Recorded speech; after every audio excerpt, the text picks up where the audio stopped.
મિત્રો શ્રાવણ માસના પ્રથમ શુક્રવારથી શરૂ થતું એવું વ્રત એટલે જીવંતિકા માતાજીનું વ્રત. જો પ્રથમ શુક્રવારે ન થઈ શકે તો બીજા શુક્રવારથી પણ શરૂ કરી શકાય. આ વ્રત જે બાળક નાનું હોય તેના દીર્ઘાયુ અને તેની તંદુરસ્તી માટે સ્ત્રીઓ રહેતી હોય છે.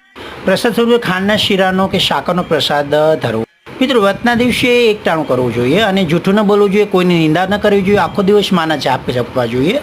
જીવંતિકા માતાજીના વ્રત કરનારના સંતાન પર માની અમી દ્રષ્ટિ રહે છે અને તેઓ દીર્ઘાયુ થાય છે.